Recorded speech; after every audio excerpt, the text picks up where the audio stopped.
Welcome to another Spreading the Gospel with your boy CEO the One. And today we're going to talk about the curse is broken and how we are sent to break generational curses. But today I want to take you to the scripture that the Spirit has led me to, and that's Matthew 10:34.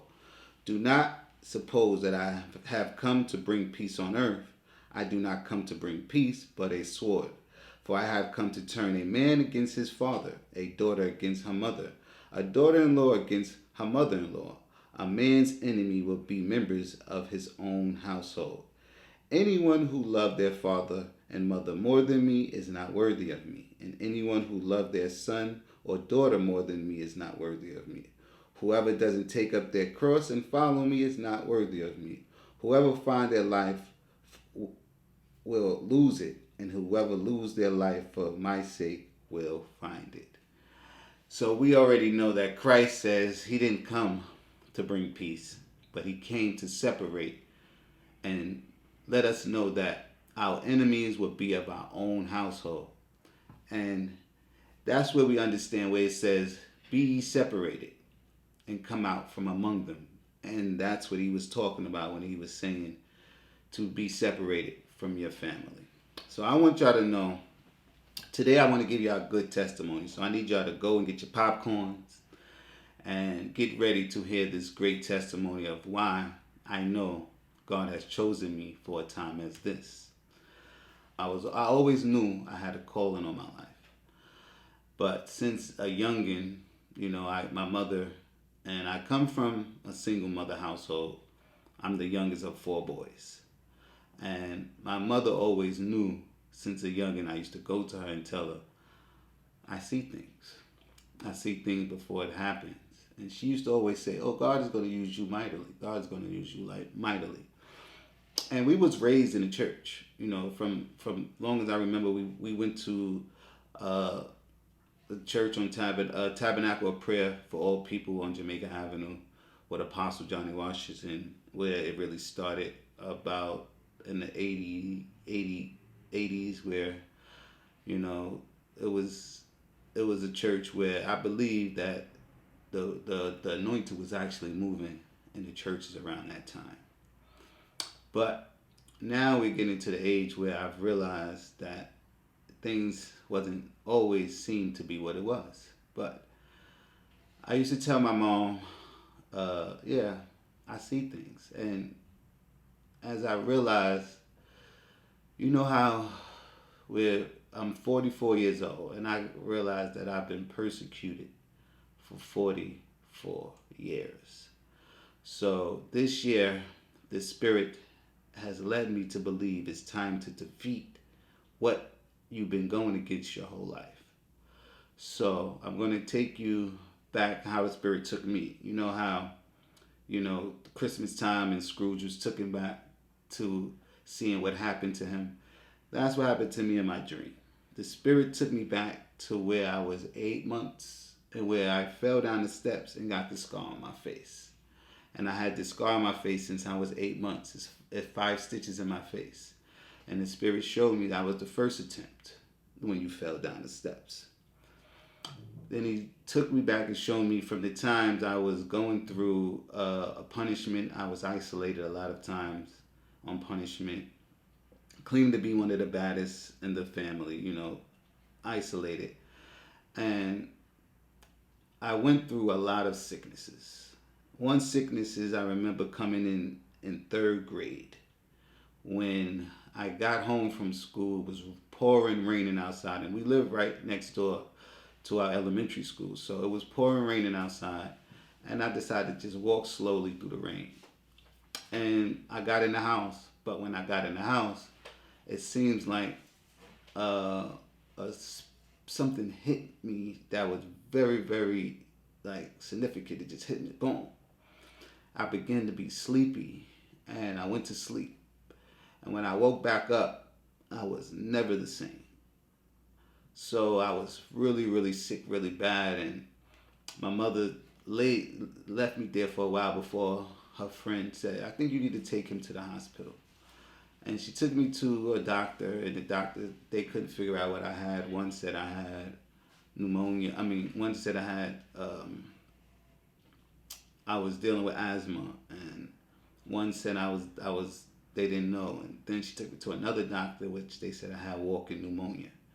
So I had to go home with tubes. I was blowing in tubes and couldn't reach it. You know, you have to blow and see how strong your lungs is, and my lungs were very weak. And I remember that I couldn't breathe no matter where I played. So I was out of school for 3 months and I almost got left back. But what saved me from being left back is because I had I was doing homework, which she had the teacher had me bring it home, but they said because of the attendance that they wouldn't be able to pass me over. But when they allowed me to go and take the citywide test, I passed. So they said they can't leave me back because I passed the citywide test. And I remember, I slept with my mom many times until I was 12. To be technically, I slept with her until I was 12. I was the baby. And for some reason, I still, she spoiled me, but I really felt like it was just something not right about, how the family been treating me and how I've been going through certain things, right? So I was dealing with earaches a lot of times. And then when I got into sixth grade, I remember I paid for my senior trip and was excited to go on my senior trip. We were supposed to go to Split Splash. And somehow I became an abscess where my jaw was like huge. So they had to take me to the doctor. They said I had an abscess and they had to pull my wisdom tooth. They pulled the wisdom tooth, so I wasn't able to go to my senior trip and I wasn't able to go to my sixth grade prom. But I went to my graduation.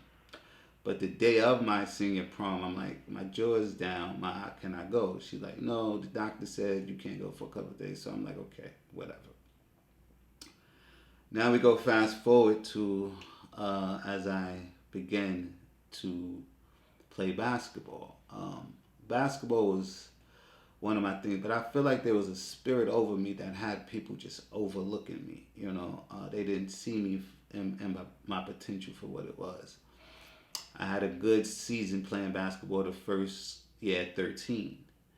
And the second year, I had rivalries with my cousin and a hood friend, that, at the time we was competing for I had a scoring leader at the time. I was a scoring leader at the time. And he came and took everything from me. They won a championship.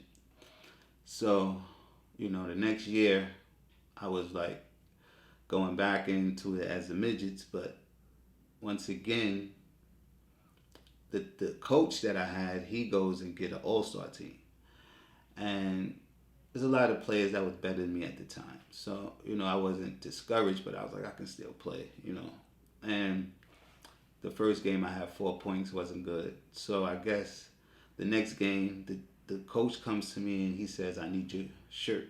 I need to give your shirt to another player because we need a big man. So I said, okay. I know that made me very upset. So what I decided to do, I said, you know what I'm going to do? I'm not playing for anyone. I'm going in the park. From 12 to 9, I used to play every day. And I worked on every aspect of my game. If they said I couldn't go right, they said I couldn't do this, I couldn't do that, I learned how to do it. So, in 1 year, I developed a game that was very, very unstoppable. And everybody who was on that team was a checklist off of me. So I gave everybody that 30 points, 40 points, and I even had a 50-point game that very next year. And I began to see that my game is developing, and my brother's excited. They see that the game was good. So my mother never really came to see me play until I got into IS8. And I believe the first year when I really, blossomed and had one incredible game in IS8 against, BQ Express, one of the best teams had Omar Cook, the fridge at the time, and they was Catholic schools, uh, best in the city. So my thing is I knew I was ready and prepared to play, but even that time the coach overlooked me. I knew I was supposed to be a starting five, but he didn't make me a starting five because he let his nephew be the starting five, and he said to me, I'm gonna let you be my spark off the bench. I'm like, cool. But how I even had to go through that situation was, that was just being overlooked. And the first playoff game, I had a 3-point shot that's really, really accurate. So he said, I'll make you my 3-point threat. So he had me running back and forth being a 3-point shooter. But I knew I had more than my game than just being a 3-point shooter. I worked on my game, every aspect of my game. I have a handle, I have jumping ability, and I can really shoot the basketball.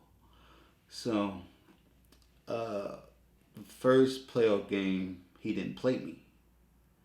And I'm like, man, I need this. Like, how? So the second game coming, we won the playoff game. So we go and we playing against Omar Cook in the fridge.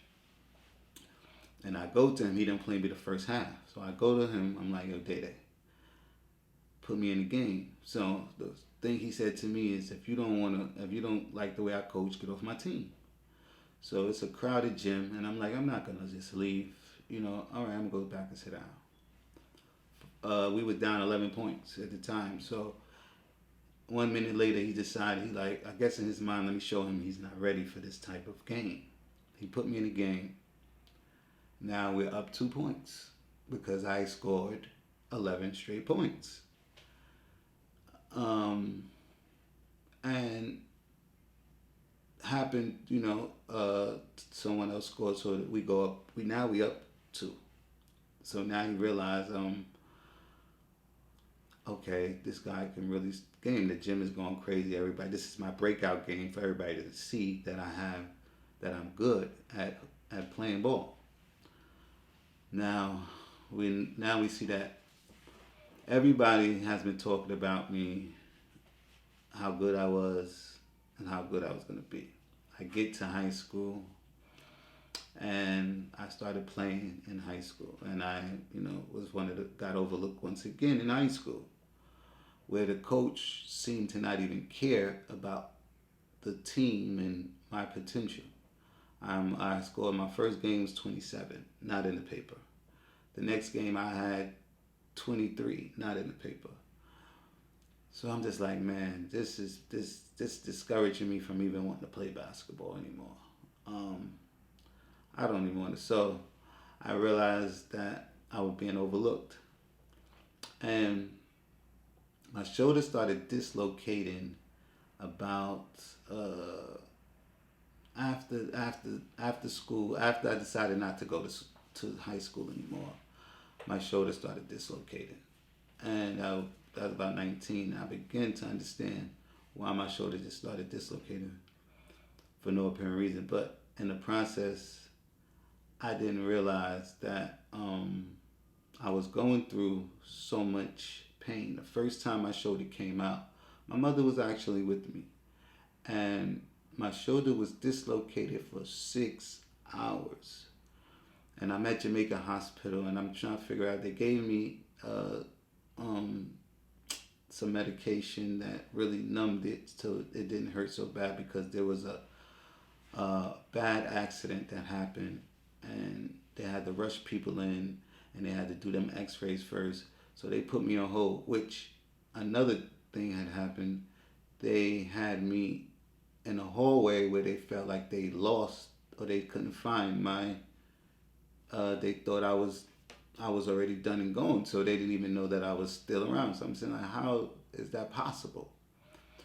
So they popped my shoulder back in place, and from there I had many shoulder dislocations. So I'm like, yeah, my career is like, So I had my daughter at a young age. So this is another thing I began to deal with my daughter's mother, and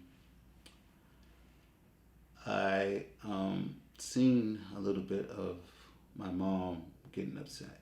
It seemed like the at the time my daughter's mother wasn't who she was, but I seen that she was upset that now I have a girl in my life. Now the girl, she lives in the Bronx, and I'm going to the Bronx every day, and I'm staying out there every day. So her whole thing is, she said to me one time, I hate this girl. I'm not gonna say I hate her, but I just like her ways.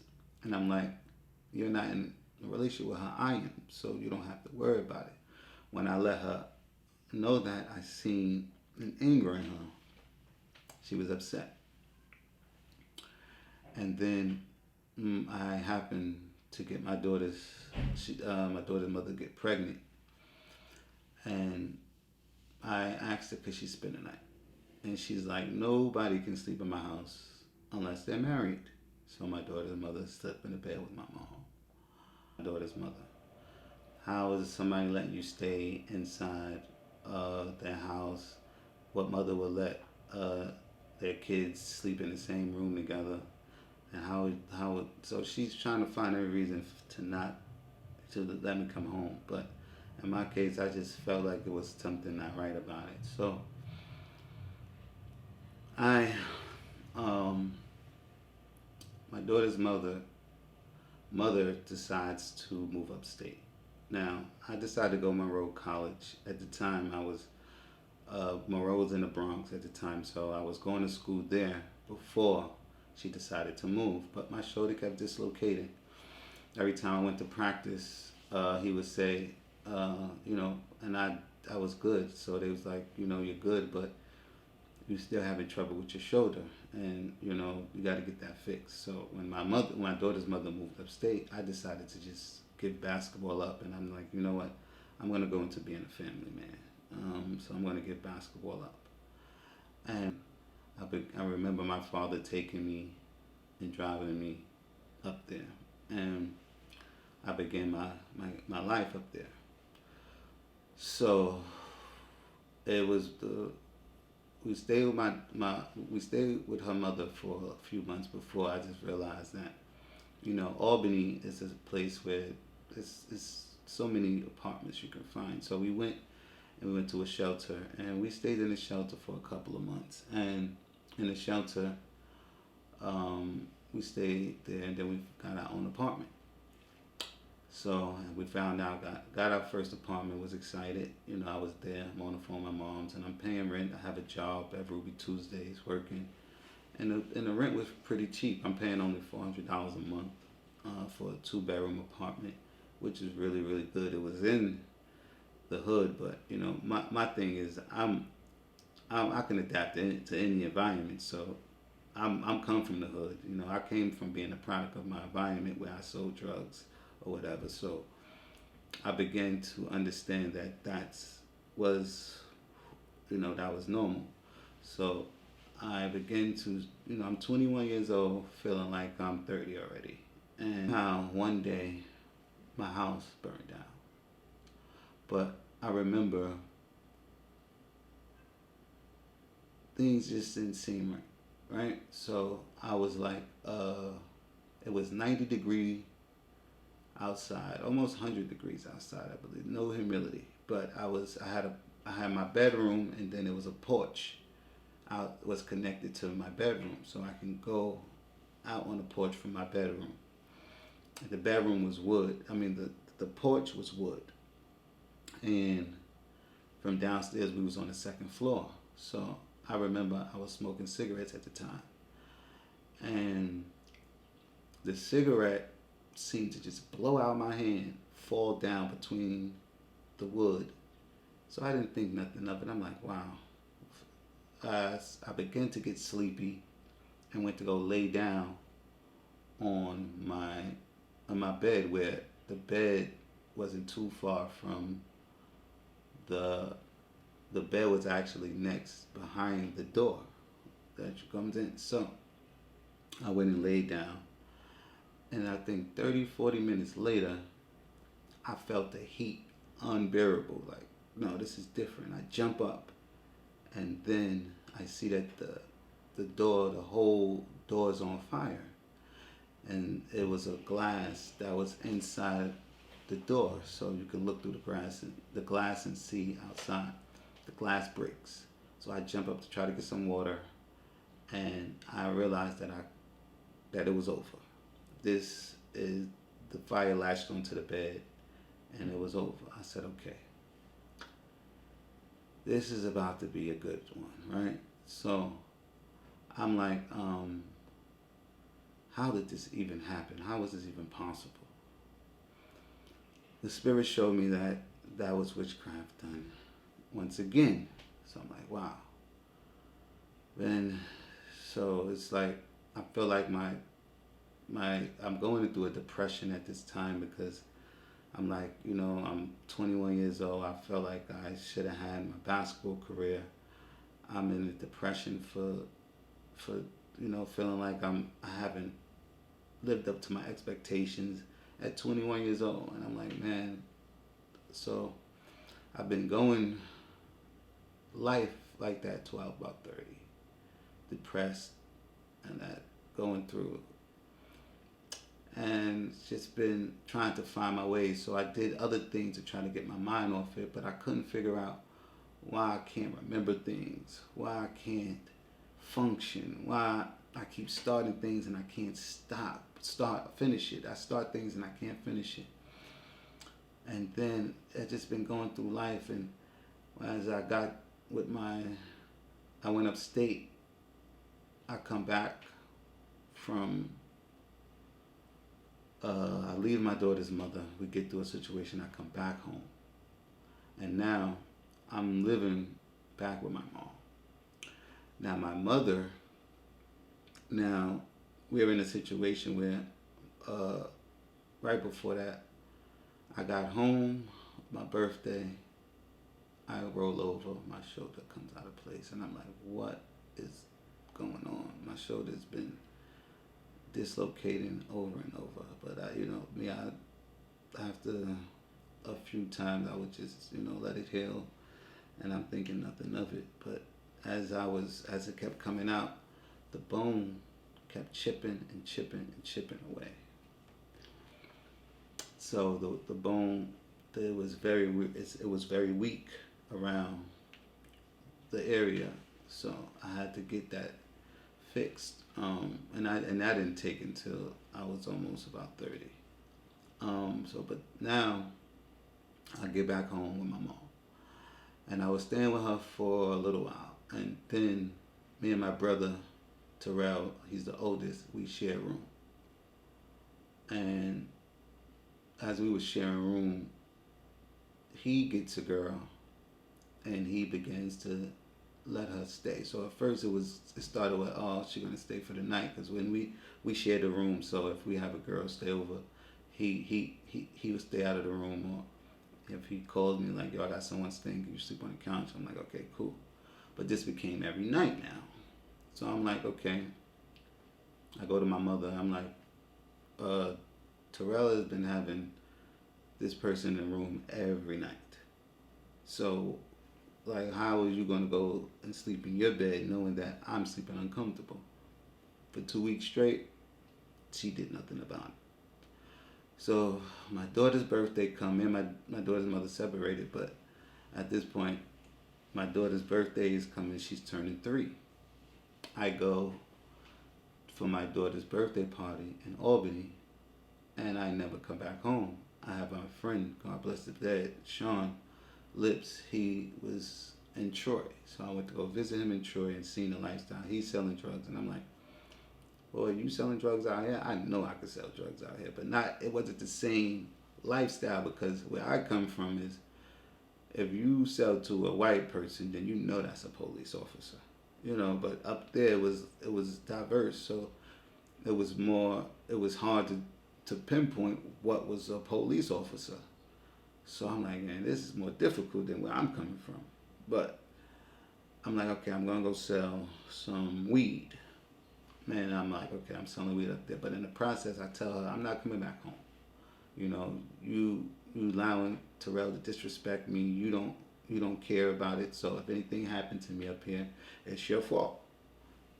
So I'm, trying to give her a guilt trip, and she didn't care. I didn't speak to her for about 2 to 3 months before she realized how serious I was doing what I was doing. She called back, and we act like nothing happened. That's my mom. So I'm like, okay, it is what it is. I come back, and I bless her for making money or whatever. And uh, I realized in that time, things was, that's what pushed me out to be. So now I'm the youngest to leave the house. I'm the youngest at the time of 4 boys to leave the house. And we began to learn. I began to understand that there's always been a separation. There's always been against me. And, I've always fended on my own. I always figured it out. So my brother, after a year or so, police run down on us. They figure it out. That we've been selling drugs, and everybody who I brought up there, I'm running an organization at this point. And, jealousy, I brought friends up and began to see jealousy turn things apart. And, at this point I didn't care. I get into it with the person who was distributing to us. And I decided to go on my own, sell my own stuff. And in the process, we run into more problems. Everybody get locked up. I'm the only one who is not locked up. The police warns me. He said we caught everybody, but we wasn't able to catch you. But we're gonna warn you that when we do catch you, if you don't take it out of Troy, we're going to make sure that you're behind bars.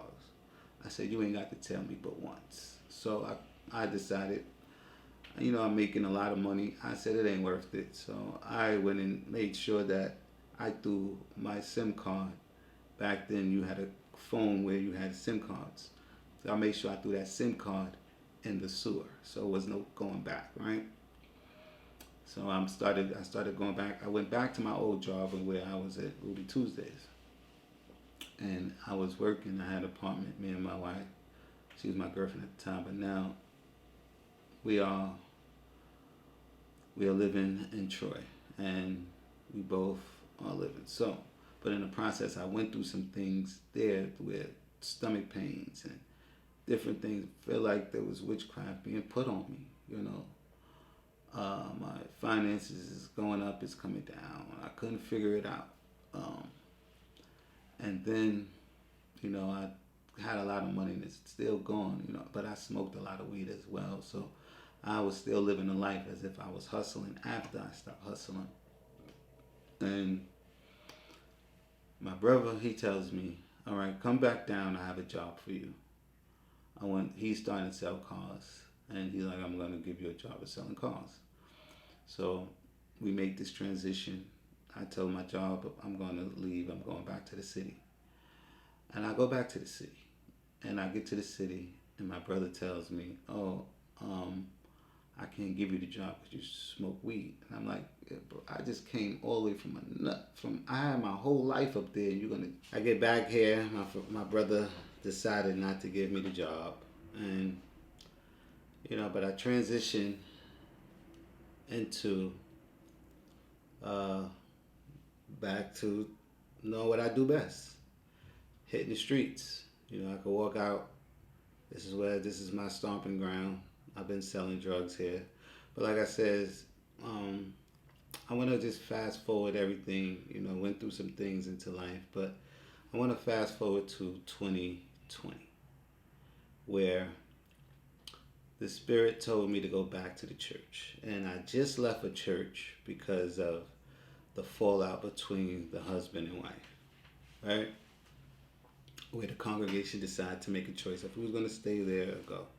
And I thought the best thing was for me to go. But I believe while I was at the church, someone I never seen. It's like God be sending angels every now and again.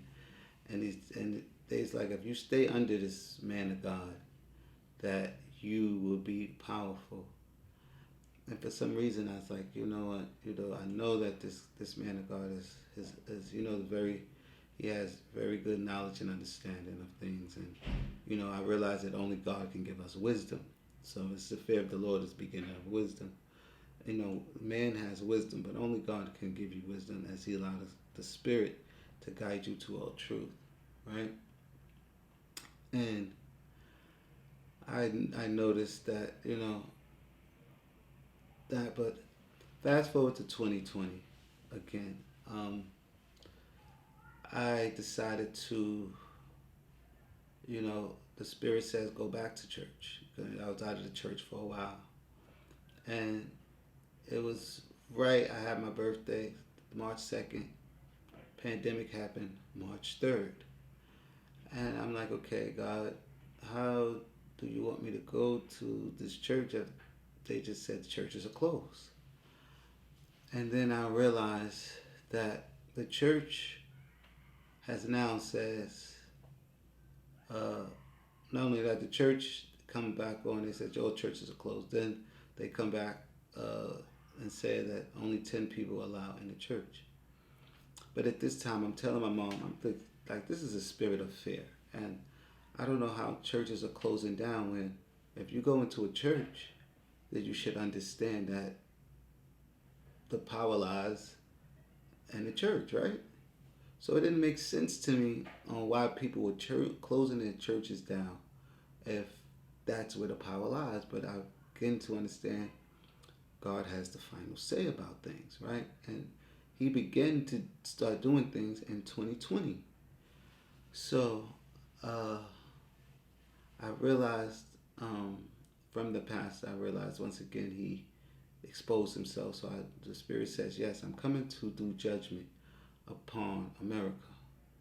And I begin to understand, okay, I come into my awakening in about 2021 because I went back into the church as I was doing the filming for a while. And God allowed me to see some things that I wasn't agreeing with the pastor as well. It's just some things my spirit just was not aligned with. And I remember I realized that there was a spirit of fear. I didn't like that part. And then it was a sorts of insecurities that lied on you. If you realize spirits jump, you know what I'm saying? And like I said, I picked up those things and I'm like, it doesn't make sense. You know what I'm saying? So in that process, I went to go drop my mother off, and she had just became a minister. I dropped my mother off, and then she just became a minister around that time. And I said to the pastor, I said, how did you let my mom become minister? But he doesn't know the things that I've been dealing with my mom's, and her saying what she did, but I don't know how the church just started and she became minister. So I'm like, I dropped my mom off and I'm telling my mom's like, there is no way I'm getting COVID because that's the spirit of fear and there's no fear that lies in me. So I drop her off and I tell her, as I'm dropping her off, I tell her, my kids had COVID, but, I'm not catching no COVID. She goes in as I'm dropping her off and I go park the car.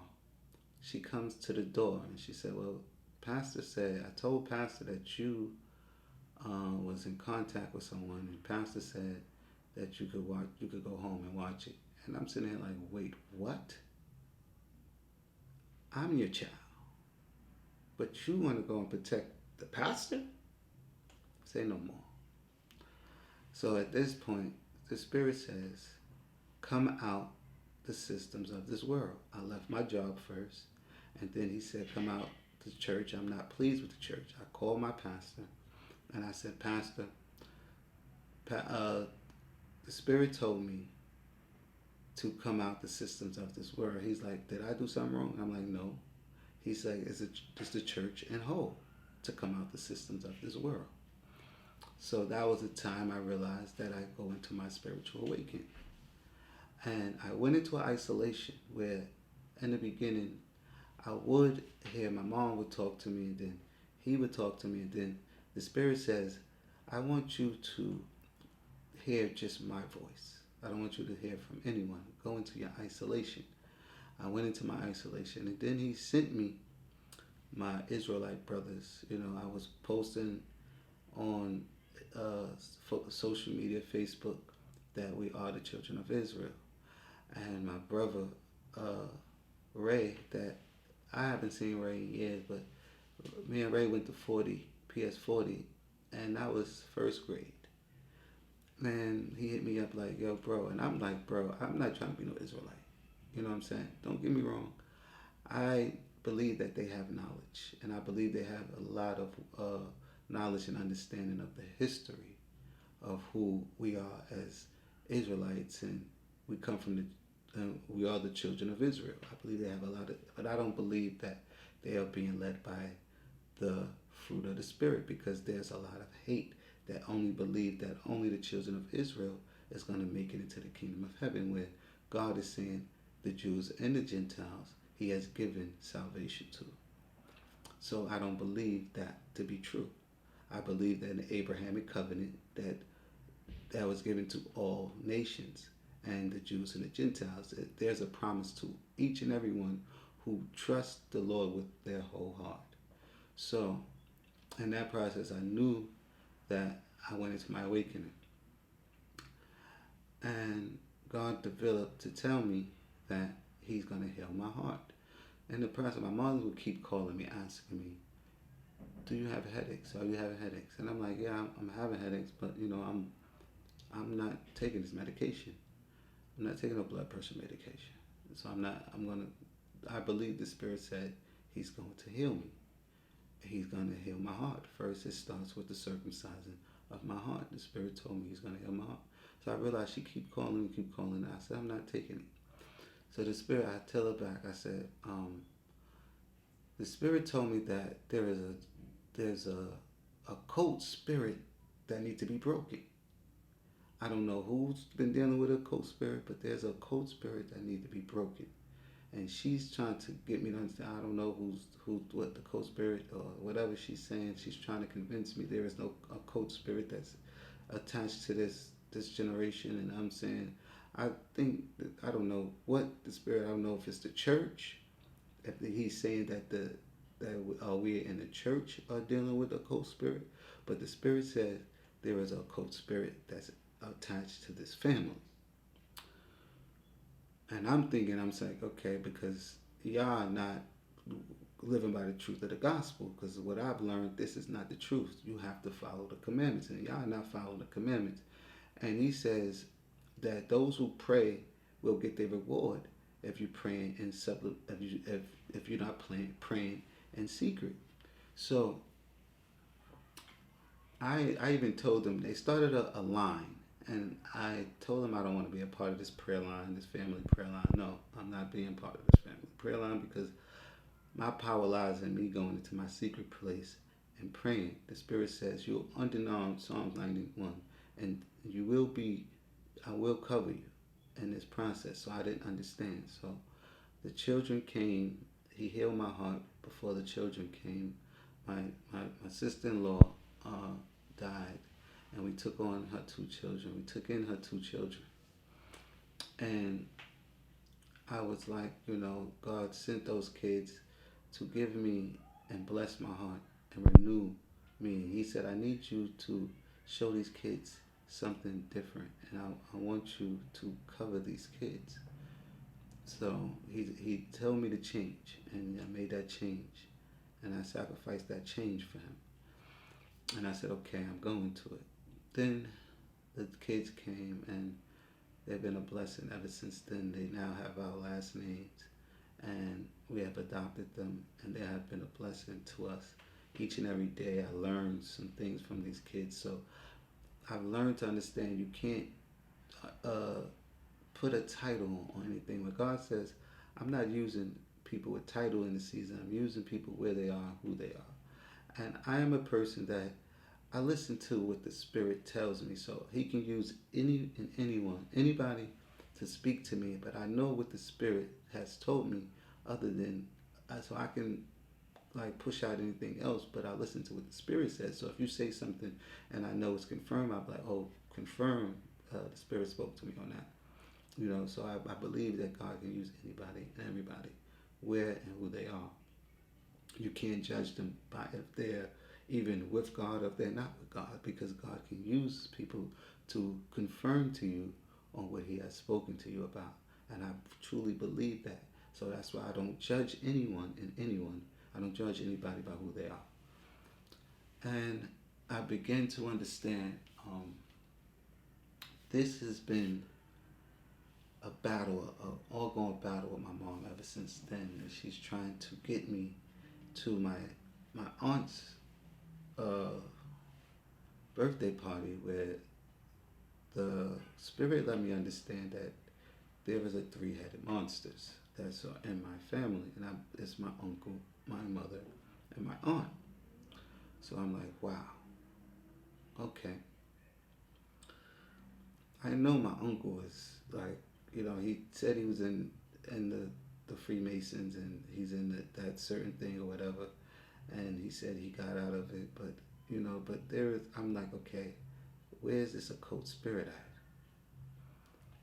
at? Until I went up, my tournament happened in 2024. This year, I went up against some evil. So I'm thinking I am going against one narcissist friend that I was dealing with a partnership with.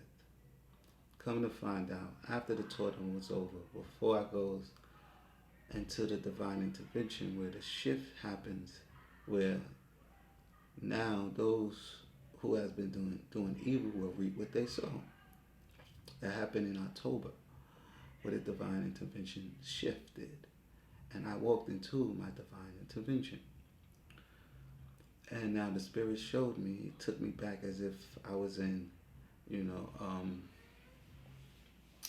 Scrooge in one of all the, like I said, and the Spirit let me know, like, okay, your mother has been putting witchcraft on you your whole life because you are chosen. You are a chosen child. I have a great reward for you. And you have to get through this breakthrough. And I'm like, okay. Not realizing that He had to break me and show me the truth about everyone around me. So now I can move into the next that He has for me. So once I learned that, I said, wow, I knew I had the Joseph anointing, but yet He allowed people to treat me as if like I was like Job as well. So, and I also feel like my body was sacrificed. I went through psychological, mental, physical, and emotional abuse.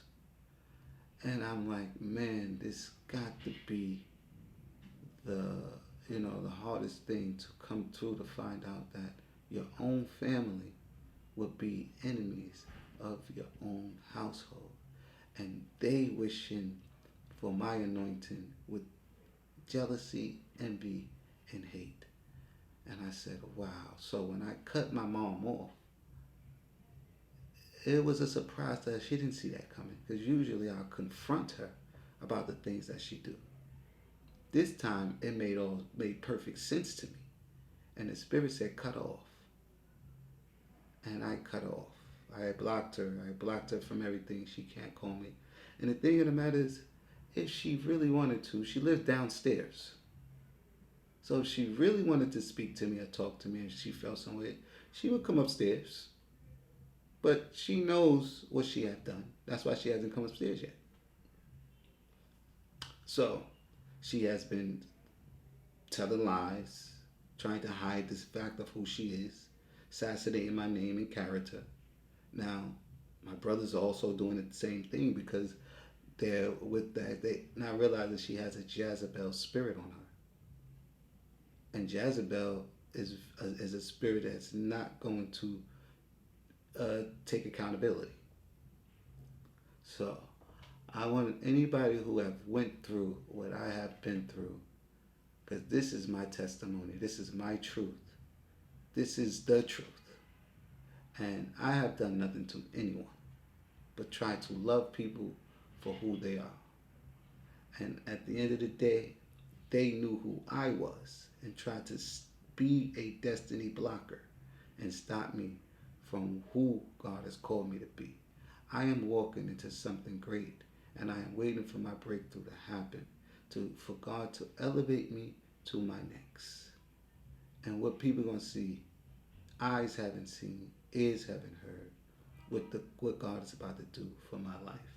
It is going to be great. So I am, like I said, I want someone to comment their testimony and story and share it with me so I can get a little bit of confirmation and or just give me some comfort of letting know that someone else been through the same thing I went through. And if you've been through this, I hope this has helped you to understand that yes, you have to break the generational curses that are in your own family.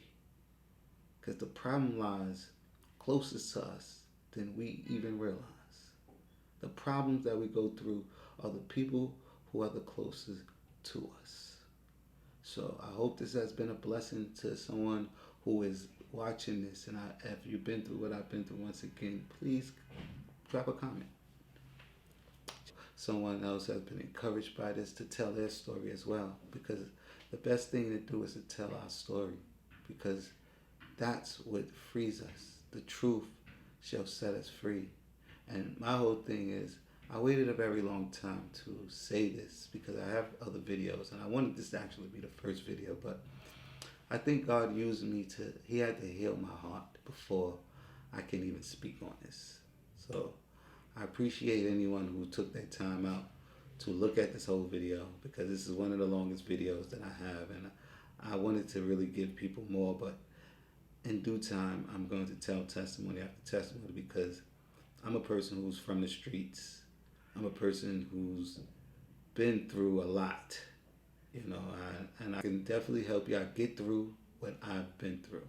So definitely follow us on all social media platforms, for daily motivation and inspiration and spiritual guidance because, yes, God is using me mightily in this season. And this is the time for the elevation. I'm going through my breakthrough and just waiting for God to continuously uh, grow my ministry. And I want y'all to be a part of this growing ministry so we can help each other and encourage each other as a community. Thank you for tuning in. I greatly appreciate it. Stay tuned for the next video. Love you guys.